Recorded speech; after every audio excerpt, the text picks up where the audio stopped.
All right, folks, Mark Rogers TV, the voice of college football, culminating a big college football weekend here. Of course, like, comment, and subscribe as we bring you the best analysis in the game over the Power Five and a little bit in the Group of Five. And, of course, we've got two games left, and they both focus in the ACC with Virginia Tech and Florida State getting it on in an ACC game Monday night. But first, we've got a much-anticipated non-conference game with LSU and Miami. We bring in Kim Underwood from State of the U, always doing the big job for us in taking care of Miami analysis. And this is the best route I can go to set us up for the big game. So Cam is in Dallas. And so, Cam, first and foremost, with everything going on, with everything you're focused on, with getting excited for the big game, I appreciate you jumping on here for a little discussion here. Yeah, man. Appreciate you having me here. You know, obviously, you guys watching the video see a little bit of a different background at my friend's family home. So, China cabinet behind me here and whatnot on the suburbs of Dallas. But yeah, you know, it's a good time out here. You know, my mom lives out here, so was able to do some family time for a couple of days and then transition over to, you know, running the website kind of stuff and you know, getting ready for the game. So it's a good time, and we're all just getting started after a late night last night. But you know, going to be a late night and hopefully a good game today. So why don't we address the situation at hand and concerning the breaking news, then we'll get to the scene there in Dallas, and then we'll move on to the nuts and bolts of football on the field. N'Kosi Perry suspended. We saw that break sometime late afternoon to early evening, I believe, last night. So what details have you been able to gather about that?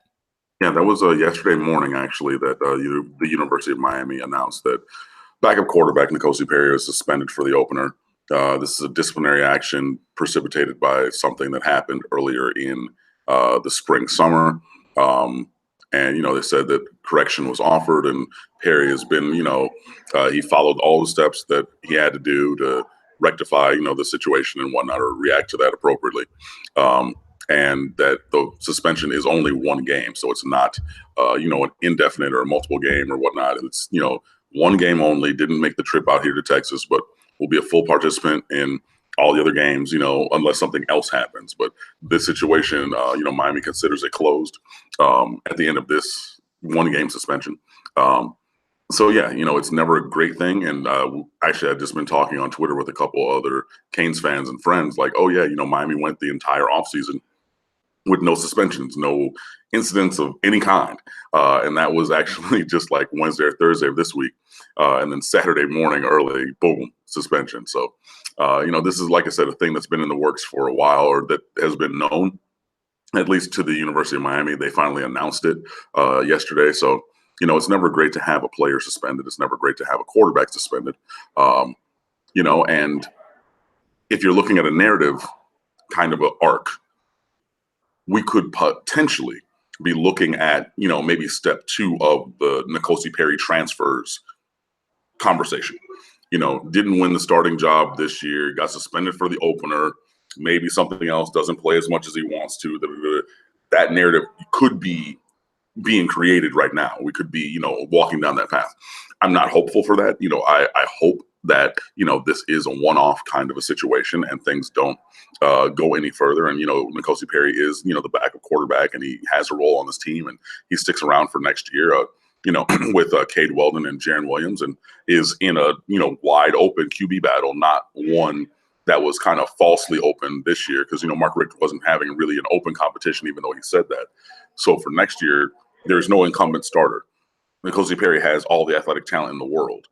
Hopefully he sticks around and, you know, things get rectified. But you know, we've been doing this for a long time. I've been doing this for a long time, and we've seen these kind of things happen. So it would not surprise me if 8 months from now, I come back on here and we're talking about, yeah, N'Kosi Perry went elsewhere, and then this instance is one of the, you know, the interior details to that story. So that is potentially possible. But again, I don't hope for that. So, you know, hopefully whatever happened with N'Kosi Perry, and I'm not going to speculate on that, but, you know, I just know that he was suspended for the opener.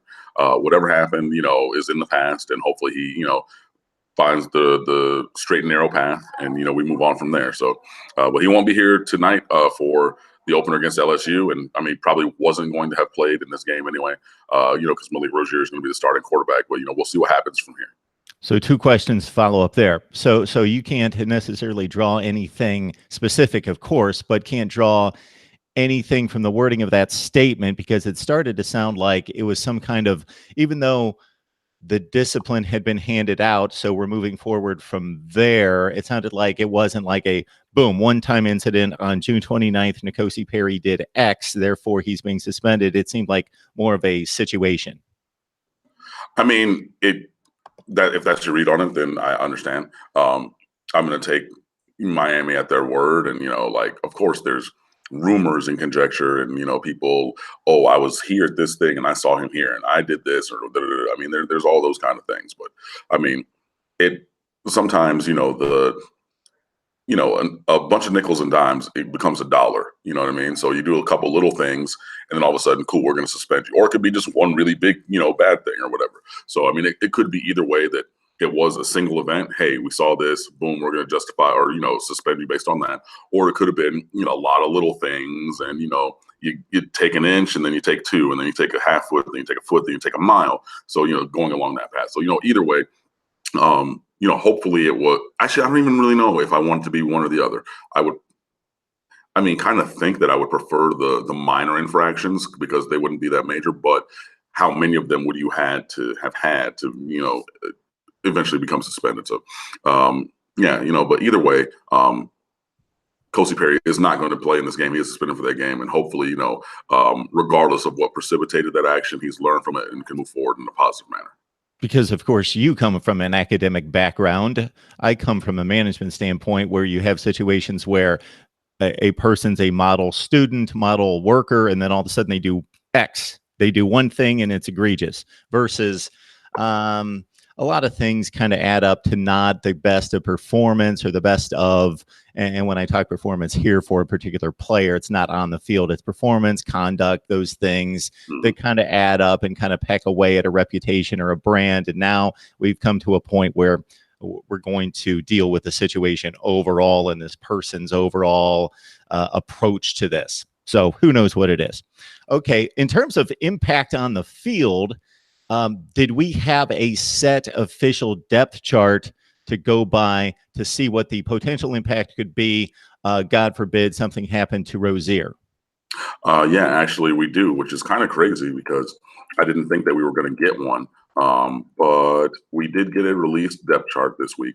And N'Kosi Perry was the number 2 quarterback on that depth chart that was released. So, that now moves him off of the depth chart, and that moves up Cade Weldon, to the number 2 slot on the depth chart. So, if anything happens, then to MarkRogersTV, and he has to come out of the game for whatever reason, then, we're going to be looking at him, Cade Weldon, that is, at quarterback. Actually, it was Cade Weldon or N'Kosi Perry, at the number 2 slot. So I guess before that, since again, Miami knew that they were suspending Perry, they kind of hedged a little bit on that depth chart. So yeah, Cade Weldon is going to be the backup. We had a nice little quick wrap up piece about, what it means with N'Kosi Perry out. But I mean, honestly, like I said on here before and many other places, this is Malik Rogier's team. Mark Richt is not going to pull him. Mark Richt is not going to bench him. So absent injury, knock on wood, that doesn't happen. Number 12 is going to be your quarterback. Now that does open the door for Cade Weldon, if the situation presents itself in this game to play. Jaron Williams, the true freshman from Georgia, also opens the door for him because now, he's the number 3 quarterback, not number 4. But those are all the scholarship quarterbacks that Miami has, without N'Kosi Perry, because there's only 4 in the room right now. And there's some walk-ons and things, but they weren't going to see the field anyway. Excuse me. So, that does, just move up the depth chart a little bit and, just does take away a talented athletic player, who can play obviously at a Miami level. Because he was a, 4-star recruit. I'm not saying that he's going to start or anything, but, he's not some, walk on who just all of a sudden, hits the field. Obviously there is the Baker Mayfield example, but he's definitely the aberration and not the rule. So, there aren't those guys walking around on anybody else's college campus as walk-on quarterbacks. Otherwise, they probably would have been recruited as high 4 stars and whatnot. So you do take away a talented player who has the athletic potential to be at Miami. obviously with Perry not being there. So yeah, it's going to be the Malik Rozier show pretty much all the way through. Cade Weldon or Jaron Williams on the in case. Really, but yeah, like I said, I'm looking for number 12 to be the quarterback this year because Mark Richt wants him to be the quarterback this year, and I am not. Again, y'all know that I'm not a big Malik Rozier fan. I mean, I've seen the highs and lows and the inconsistencies and things like that. I hope that he proves me wrong. I hope that he becomes a little bit more consistent. I hope that the terrible performances even become average, because with average and elite instead of like terrible and elite as his two kind of performance metrics, then I think that things will be better. So yeah, Nkosi obviously was probably unlikely to take snaps in this game anyway.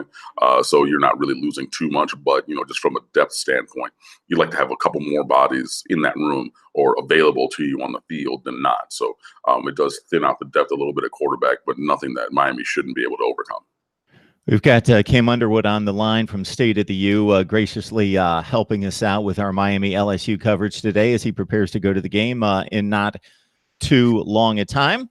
Of course, we're all excited football's back. So regardless of who you root for, even if you're anticipating a 3 or 4 win season, you've got to be excited about watching football on the field. We just experienced a really good weekend, some exciting games last night, some potential upsets with the likes of Penn State that didn't necessarily come to fruition, but really exciting games, big games. Auburn wins a big game. We saw the deal with Notre Dame, Michigan last night.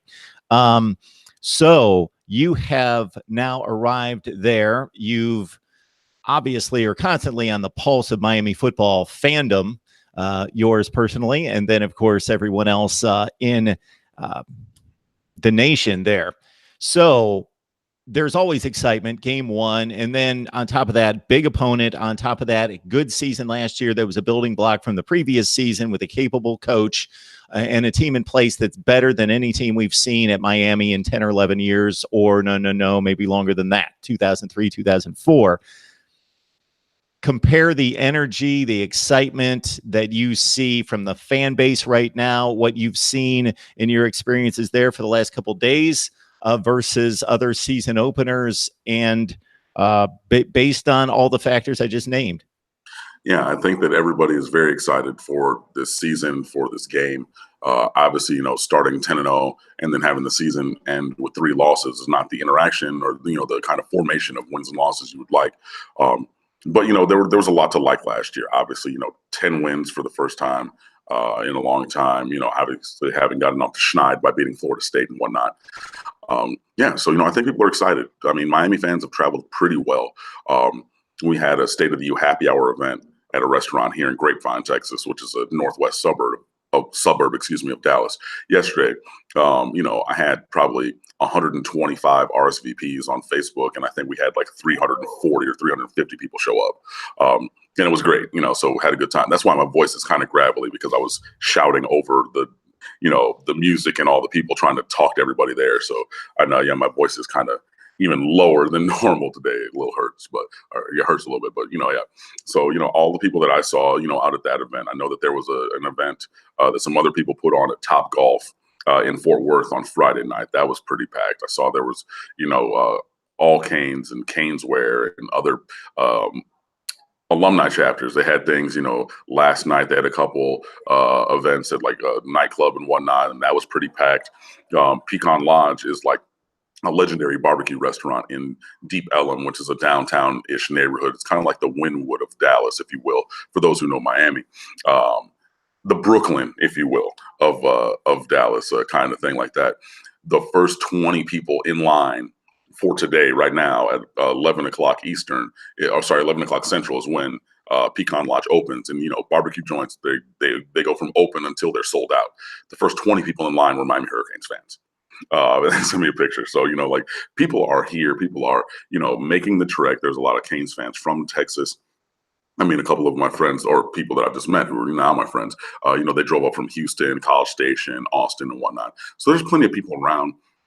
I know I have a couple other friends who are flying in this morning. I know, there's a lot of people who are here. Everybody's excited. Everybody wants to go and see the spectacle, obviously.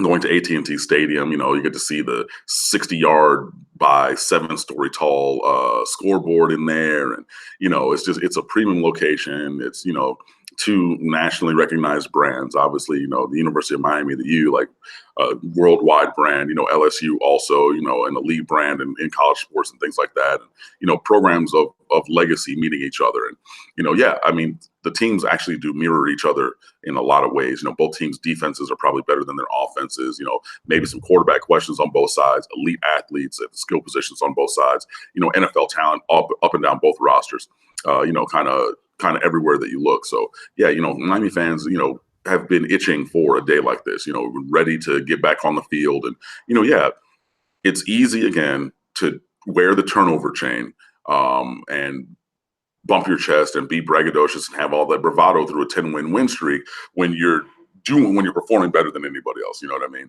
If you're beating somebody, then yeah, turnover chain is great. We're gonna do it. If you get a turnover in the ACC championship game like you did, you kind of put that on silently and sit down to the side because you're losing by 5 touchdowns, you know, things like that. But the end of the year obviously did not meet our estimation. But, you know, just because you have a poor result, you know, in some games doesn't mean that, you know, you're not going to be there, not going to show up. I mean, I flew out here on Thursday. Like, I think there's like 12 people in the house where I am right now. Like, I've met so many different people. Like I said, we had 350 people at our event yesterday. And that's not even including, like, you know, some big time Canes fans who are everywhere, you know, Cutler Ridge Laz and a lot of his people, you know, Steve Feinberg and a lot of his people, you know, that he goes with and whatnot. I mean, a lot of people are here already and whatnot. So there's going to be a lot. I mean, you see entire flights where, you know, people go to the front and take a picture of everybody throwing up the U on the plane. You can see it all the way back. You know, that was a plane I know from Fort Lauderdale yesterday that had, like, you know, Manny Navarro from the Miami Herald and Susan Miller-Degnan from the Miami Herald was, you know, there on that flight with a lot of Canes fans. So there's a lot of people out here. I mean, Miami fans are going to be outnumbered by LSU fans because of the proximity to Louisiana and the fact that there's just a lot of LSU alums and fans and things that live in Texas, you know, whether they're driving up from Houston, whether they live in the Dallas-Fort Worth Metroplex or whatever.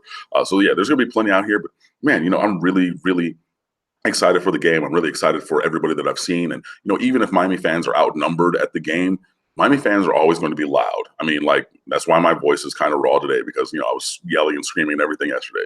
You're going to see and hear on the broadcast Miami fans. Now, obviously, we need to have something, or, well, I'm going to be in the press box, so I won't be cheering. But, you know, the Miami fans who are out there in the stands and, like, regular fans, which I hope to be for a couple of games this year so I get out from behind this computer. But you're going to hear them. Honestly, at home, like tonight at, you know, 7:30 Eastern, 6:30 Central. It's the only football game going on nationwide. Every eye is going to be there. It's a huge, you know, platform for both programs. It's you know, a chance to really progress the brand. Like, you want to talk about national recruiting, boom. If you're trying to get a kid, you know, Miami offered a running back, a 5-star running back from California in 2020, I want to say. Kendall Milton is his name. He's a beast. But if you want to talk about, hey, I might not have a chance to see Miami often, but you showcase the University of Miami on a night like tonight and this kind of a thing, that can pay dividends in so many ways. So, yeah, you know, the fervor that Miami fans have cheered with has been muted because of a 3-game losing streak. But, you know, we're kind of like just chomping at the bit, hanging out, just waiting for something great. And I think that's going to happen. I think the fans are really, really going to be a big part of the game. And I'm excited to see everybody out there and excited to see, you know, what can happen and hear the roar when, you know, Miami scores their first touchdown. We get Cam Underwood on the line from State of the U talking Miami-LSU. He is on the scene there in Dallas, enjoying the events over the past couple of days, as you can tell. From both listening to him and then also listening to him actually talk and hear what he's talking about, but just to hear the tone of his voice as he mentions. If there's anything on the live chat that I deem usable in regards to conveying to Cam, then I will do so. So if you got a question or comment directly to Cam, then put it on the live chat. We've got tons of comments there, but you guys are basically talking amongst yourself, which is fine. That's the reason it's there, because I've got plenty of questions for Cam to take up our remaining 15 or 20 minutes. So you brought up an interesting aspect that I bring up all the time once we get to postseason play and bowl play, when people bring up the relative irrelevance of the game. Now, that's not the case because this counts in the regular season standings and toward rankings, and we're talking about teams that have aspirations beyond just their conference, so it matters big.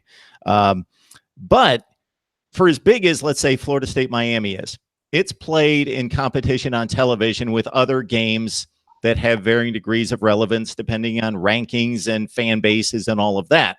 This is isolated. Everybody who wants to watch college football, and if you have any investment in college football, I would think, unless you have something obviously to do, you're going to be watching this game, because this is marquee stuff with future NFL players, with two brands, with two teams that this year, especially on the Miami side, are going to be factors in the national race. So yeah, I think it's bigger from that perspective that everybody's watching. Yeah, I mean, it's huge. Like I said, this is the kind of game that Miami should be playing. I mean, Mark Richt said it, Manny Diaz said it, the defensive coordinator, or sorry, head coach and defensive coordinator, respectively. Like, I mean, players have mentioned it. You want the showcase games. I mean, like, everybody in America was watching Alabama, Georgia for the national championship. You know what I mean? Like, that was a thing that happened. Like, you're there, and if you wanted to watch college football, that was the only game that you had. Early in the season, this is the same thing for the University of Miami. Yeah, I know that there's another game tomorrow night. I know that there were games yesterday. I know that there's another game next week. But Sunday night, September, what is this? The 2nd, 2018. If you want to watch a football game, you have to watch the University of Miami and LSU, but we're not really concerned about them. But I mean, that's the competition. So yeah, I mean, it's good, it's huge. Like, if obviously, like I said, Adidas before they got the Parley collaboration for these alternate jerseys, or which are great, and they upcycled ocean plastic is really great for conservatism. It's great for clean oceans, a healthy earth, all those kind of things as well. Those are still being auctioned, by the way. So if you want one of the game worn jerseys, you can find that on State of the U. I think in the today's news and notes, I put a link to where you can buy one of those. So, I mean, it goes for a great cause for the University of Miami Rosenstiel School of Marine and Atmospheric Science, which is a worldwide leader in these kind of a thing. So, I mean, yeah, so you have that kind of interaction because, again, the earth is 70% water. So now we're talking about our oceans. We're talking about those kind of things. So now you add that on top, you have elite players across the board. Amon Richards should be a first-round draft pick.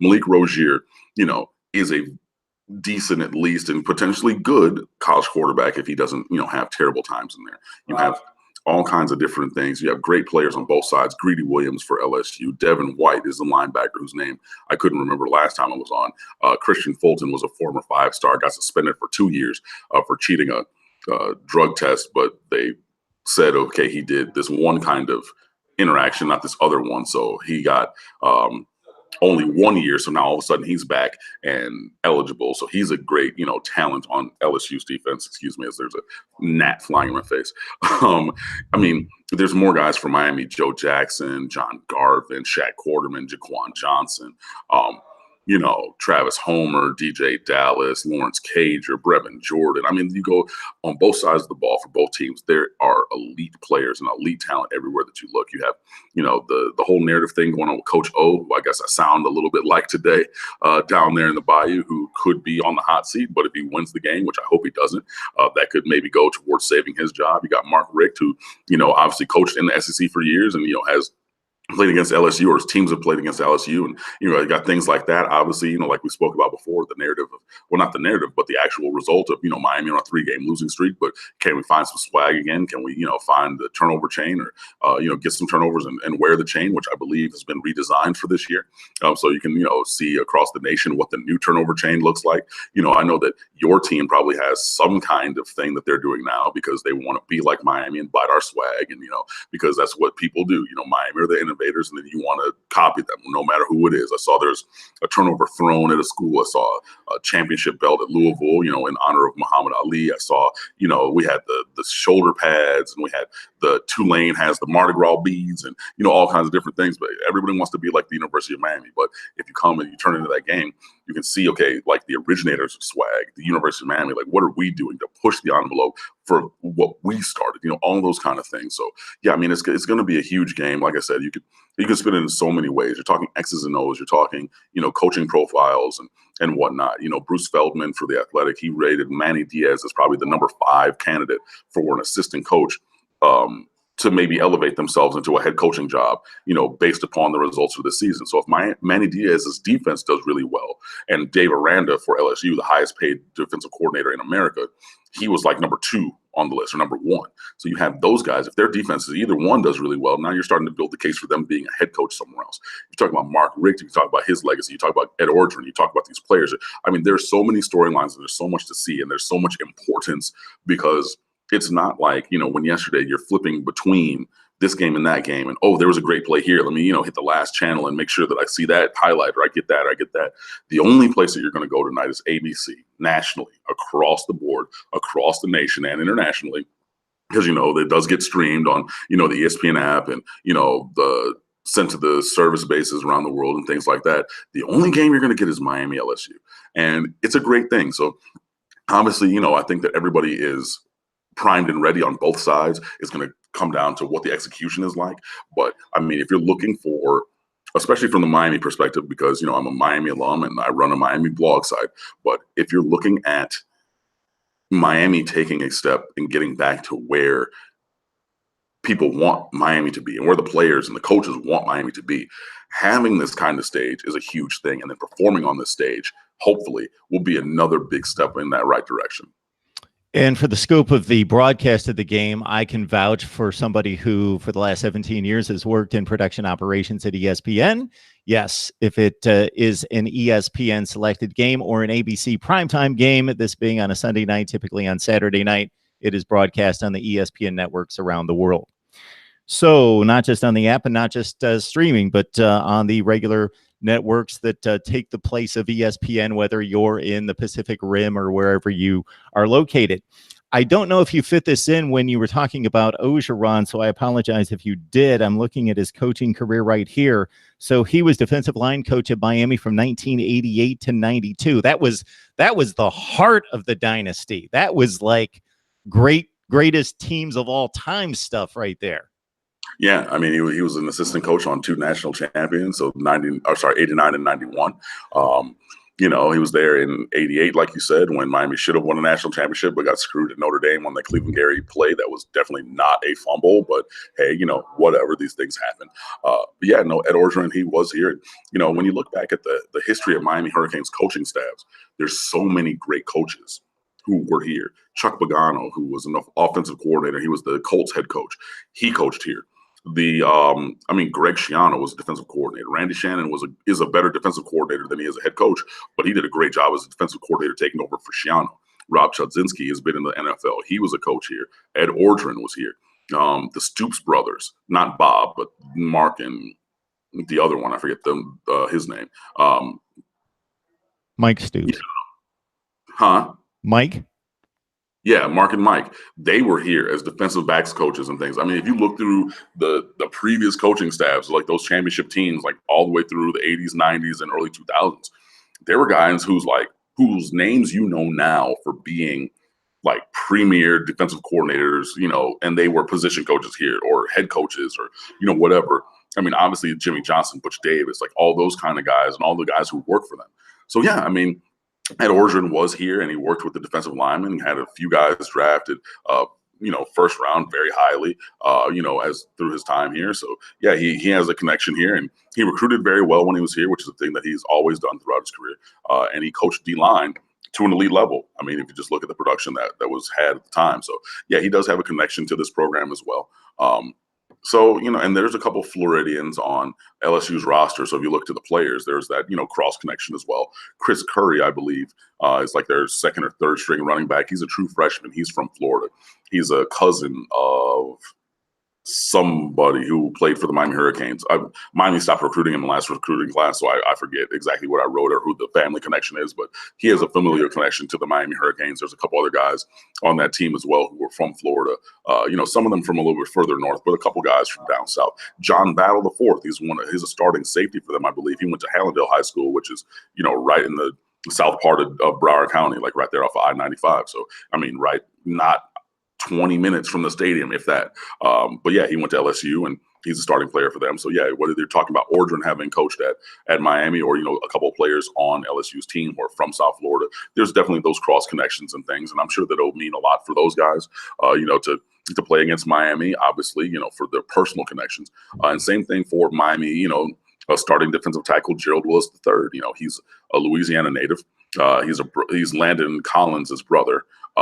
Landon Collins went to Alabama, and then Gerald Willis signed with Florida, like a couple of years after, each other. I think it was 1 year after. And their mother was none too pleased with either decision because she's a big LSU fan. So she's like, first, my safety son, he gonna go over to Alabama. My defensive line son, he's gonna go to Florida. And we're rivals with both these teams. Like, I don't know if they did it to spite mom, or, I mean, obviously not. But, you kind of had to choose your own path. But, I mean, yeah, Gerald Willis, he's from New Orleans. He went to Edna Carr High School, which is, a legendary high school down there in New Orleans. So, yeah, you're going back, to the local area close to where you're from and playing your home state school that wanted you badly and you could have gone to. So, like, a lot of guys on that roster and things like that. So, I mean, there are those cross connections definitely across the board. And, not to be forgotten or anything, like, everybody remembers what happened the last time that Miami and LSU met on the field. Like, it was a Peach Bowl 2005. I was home in Michigan for Christmas, and I got to my best friend's house when we used to play video games and watch TV in the basement and whatnot. Got our Hungry Howie's pizza standard order, with the crazy bread and the pizza and everything. Hungry Howie's? Hungry Howie's, 100%. Like, oh yeah. So yeah, that's another Detroit pizza brand, along with Little Caesars and Domino's. All those actually started in the Detroit area because Detroit loves pizza, apparently. And Buddy's Pizza is the square Detroit pizza, which is iconic and legendary as well, but not nearly as widely known. So yeah, I got there, pulled up and everything. Got inside, went over to, the house. He said hi to my friend Nick's mother and everything, and his brother who was there. And I go down to the basement and I get there as Miami is kicking the field goal on the first drive of the game in that Peach Bowl. So I'm thinking, hey, walk down the field, got that field goal. That's cool. We'll score the next time. We'll score the next time. We'll score the next time. 40 LSU points in a row later, it's 40-3, and we got blowed out. And I didn't really even see much of the game other than, like, I got there literally as that ball went through the uprights. So I remember that vividly. I painted you the whole entire picture of that night and, where I was and what I was doing. The Miami fan base remembers that. I know that LSU's fan base remembers that because, like, if you're playing a team, you're going to, hey, like, last time that we played, we blew y'all out by like 5 touchdowns. Y'all know that, right? I mean, like, that's the thing that's going to happen. So, yeah, like there's all those kind of connections and things, and we're going to hear about those, so I don't know. They'll probably mention, the Floridian players on LSU's team. They'll mention Gerald Willis being from New Orleans who went to Edna Carr. They're going to talk about Ed Orgeron having coached at Miami previously and all those kind of things. So, I mean, yeah, it's two ranked teams who are meeting on the field, but, the more that you dig and peel back the onion, like, the layers and the connections are really there. So it's going to be a really interesting game tonight. Mark Rogers TV, the voice of college football. Please like, comment, and subscribe. We've got Cam Underwood on the line from State of the U. He's in Dallas, obviously going to the LSU-Miami game tonight. Just consider what you've been listening to for the last half hour. Consider the knowledge, the insight, the information. So this is what I'm saying is if you want this on a regular basis for the entirety of Power 5 college football, then please like, comment, subscribe right here. If you want this specifically for Miami, and of course, I want you to subscribe still here because you're going to get the conversations with Cam, but you need to get over to State of the U to get yourself entrenched in Miami football coverage for the rest of the season, the off season, and the rest of the sports on campus there. So you mentioned LSU, Miami, some of the connections there, both personal and on the field the last time they met. Cam, what have the interactions with the fan base been? Probably not much in person, but online. Has it been generally like good-hearted trash talking or over-the-line trash talking, or what's been the interaction like? It's funny. Miami fans have been looking for LSU fans because they haven't really been saying anything much, on social media. I think they've gone on a couple forum sites and, message board things. They've kind of been talking amongst themselves and whatnot, but it hasn't really been too much, that kind of interaction. A buddy of mine, is a friend of mine in spite of the fact that he went to LSU. So I think he's actually out for a run. Oh, there he's coming back in now. But yeah, he was out for a run this morning. So my buddy Seth. So, he and I and like a couple of my other friends, we'll talk and we'll talk some trash and whatnot. But in general, I think that Miami fans are usually nice people in a general kind of outing sense. So, we did have a couple LSU people who came to the happy hour because, their family members or, family in law, married into family, with some Miami fans. So you saw them, but I think that everybody's pretty much collegial. I don't think it's like really, much animus to the conversation. So yeah, I mean, I think that everybody's really excited. I think that maybe, obviously both sides are optimistic and hopeful, but also have a little sliver of doubt because it is a new season, and we saw how things have gone in the past for both LSU fans and for Miami fans. Excuse me. So yeah, but it's been pretty much good natured and everything, but I don't think it's been as the number or the amount of talk across the way has not been the same as it would be with. I mean, like, Florida fans are always coming at Miami, like they're always nipping at our heels, because they're little chihuahuas and things like that. So whatever. But they're going to do those kind of things. Like, no matter, we're not even playing them until 2019, the season opener next year, because Florida is scared of Miami and they took us off the schedule because we've beaten them, and they've only beaten us one time in my natural life in 35 years. So, they want to do that and they want to say that, but they're always, chirping Florida State fans and their people. They're always concerned about Miami. So they're always chirping. LSU, not the same kind of volume of contact or discussion and everything. So, I mean, they're Southern people, and, they talk with their draws, and they're nice people and all those kind of things. So, I mean, they're nice, and, good Southern hospitality, and, Miami people, even for our braggadocious nature and, hashtag let's be jerks and things like that. Like, in person, like, we actually, are pretty decent people. So, there's been a lot of that kind of thing where, we've been gracious and, just meeting all these people. But yeah, the volume of trash talk has not been what it would be with many other fan bases. And I'm fine with that because, both fan bases, Miami and LSU, are really content to let the teams do the talking on the field and then kind of reacting to that. But I mean, I think that both sides are confident on some level based upon, their frame of reference. But, I'm confident about Miami from an objective standpoint as well. I think that, or I hope that Miami, the play tonight validates what I've seen and what I believe the situation to be. So you made the connection. You took the conversation where I was going to take the next question and spin it ahead 1 year and make the collegial, good-natured comparison between LSU and Miami fans to the Florida game. But we will have plenty of time to talk about that, and you already answered my question. So last thing here, unless you have anything else, is that of course, as a big college football guy, outside of Miami, you have a general knowledge of LSU football, what's been accomplished, where the program stands now, what the talent looks like, as we all do. But in regards to preparing for this game, talking to some of their beat writers, some of their people that cover the LSU beat on a regular basis and know the football team, what have you learned and gathered in recent weeks about LSU that either seems as though it's a place to exploit or a place to be concerned based on their talent, and what has arrived for you as keys to this game? Yeah, we already did matchup of the week on the website. One of our staff writers, Matt Washington, he wrote that piece, and I'm going to bring it up right now so that I can reference what he wrote, because he always does great stuff on the matchup side. So I want to quote him. In having talked to across the aisle to some people from LSU, and where did it go? What? There's the game preview. There's a turnover chain. There is. Where did it go? There it is. I'm sorry. Somebody making changes on that site that you're not aware of, Cam?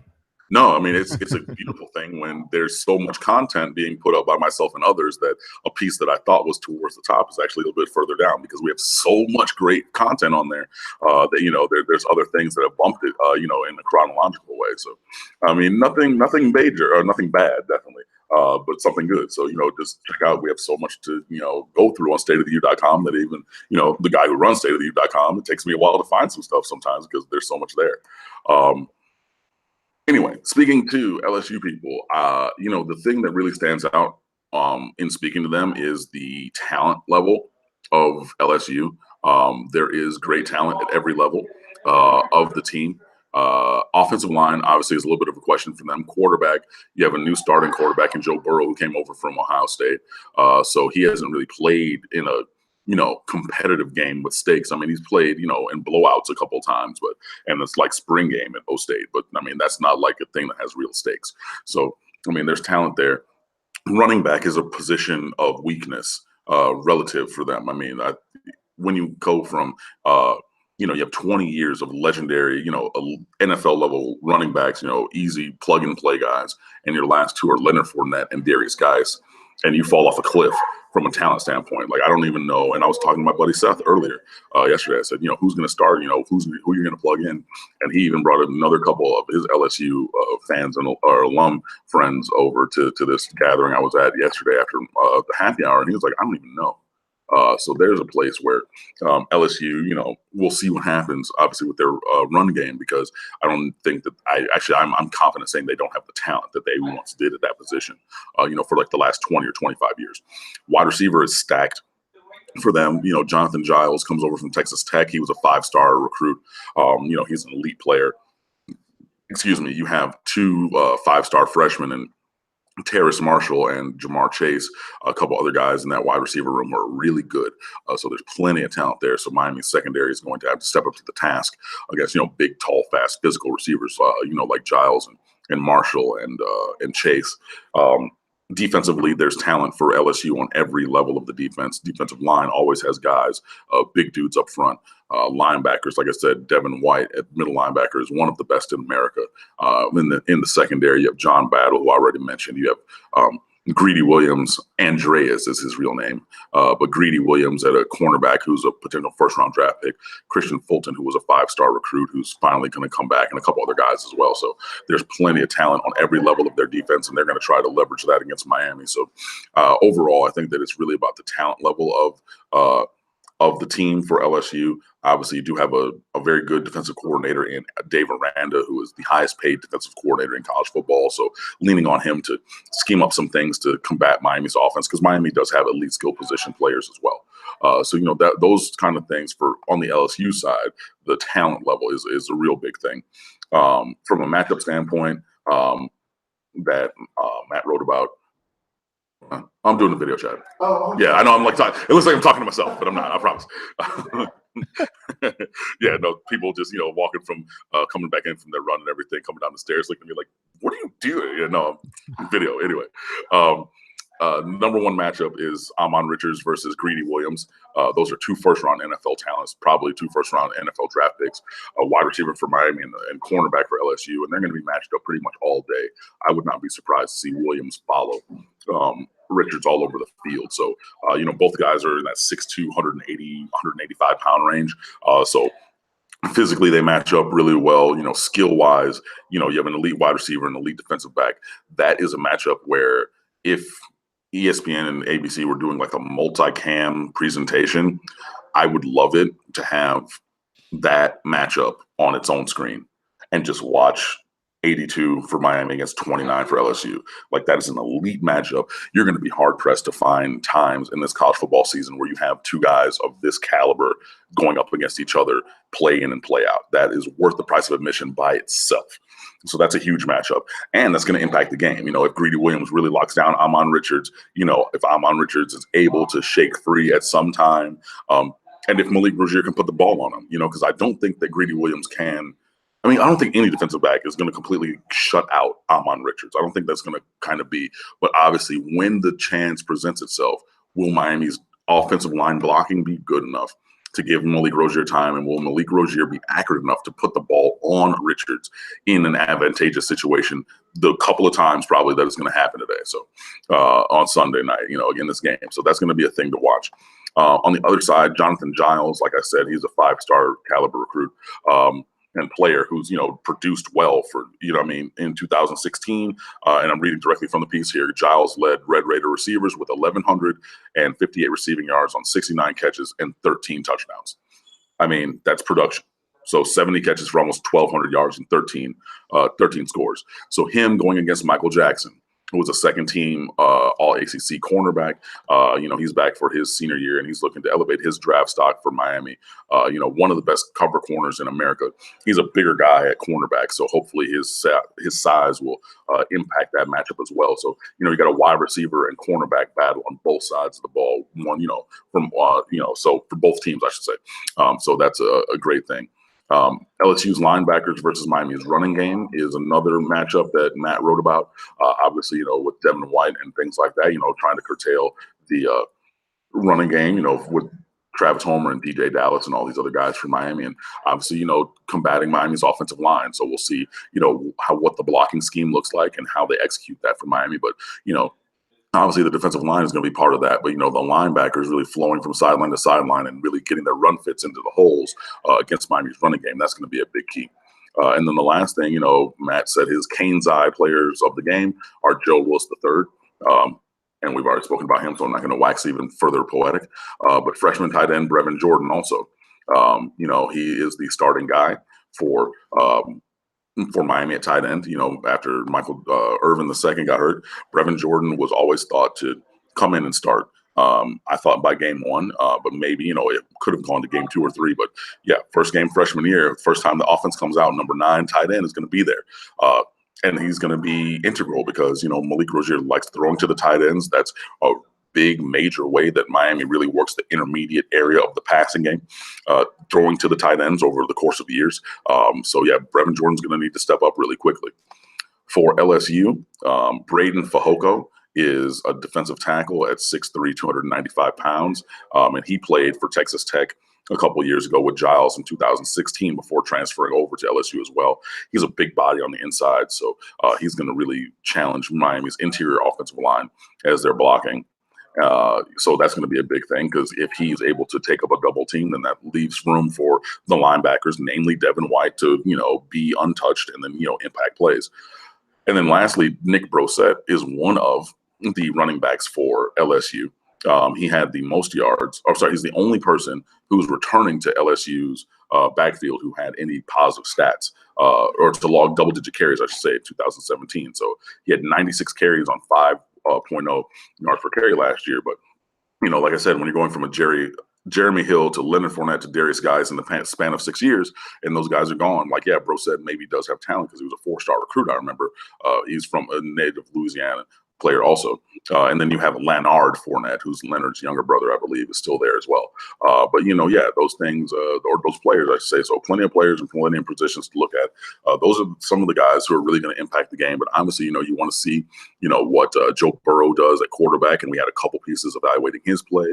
That's going to be huge for LSU. You want to see what Malik Rozier does.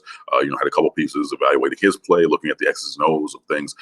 So there's plenty of matchups and plenty of things to do. So, it's really going to be LSU's talent level. But, I think that there are some questions on who's actually going to step up in some key areas. But, this is why they play the games.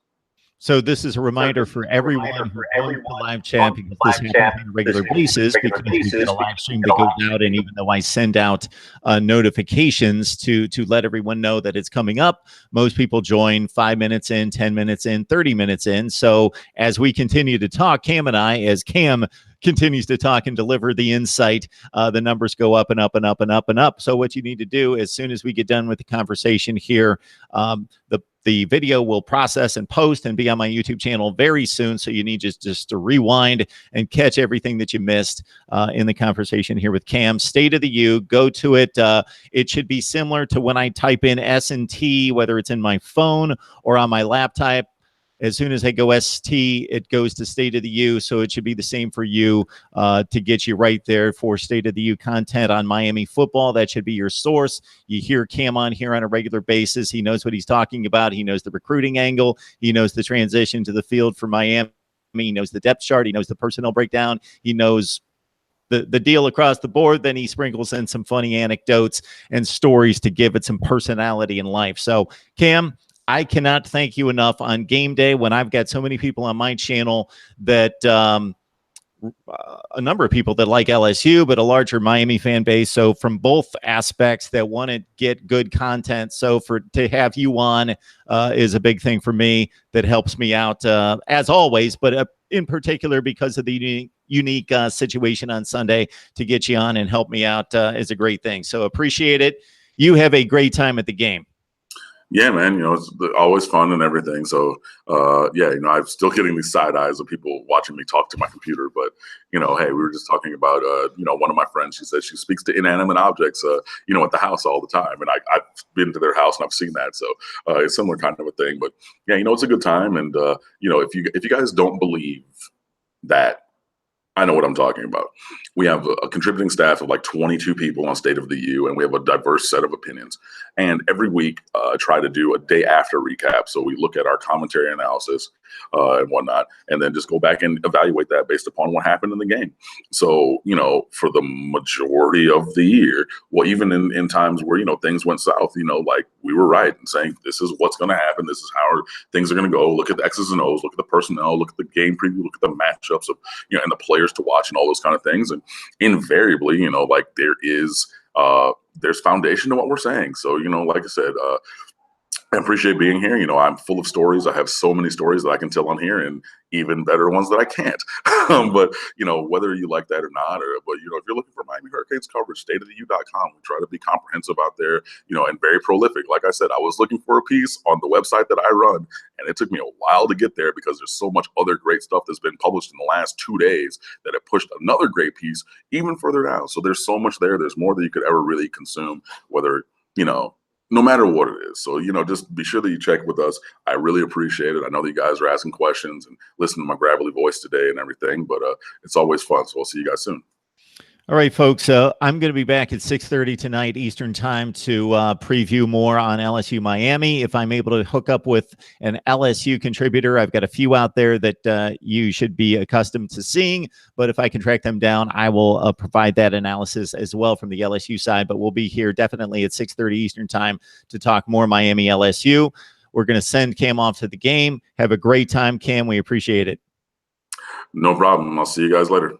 For everybody else, I'll stick on here for just a second to let you know to like, comment, and subscribe, of course. Get to the State of the U for the Miami coverage. And for me, of course, as was mentioned in the chat a number of times, like and comment. That helps drive the platform here at Mark Rogers TV. If you like the content, even if you don't agree with all the content, if you think it's valuable, it's good discussion, debate, analysis across the board from myself and from the contributors we have on. If you joined me yesterday, you saw that we did a big pregame before the noon kickoffs, and then a couple times we dipped into the instant analysis to knock out Michigan, Notre Dame, Auburn, Washington, and a few other games. So if you enjoy the commentary, the analysis, the discussion, debate that we do unlike other places online, then certainly I invite you to subscribe and like and comment as well, as we will see you at 6:30 Eastern time tonight.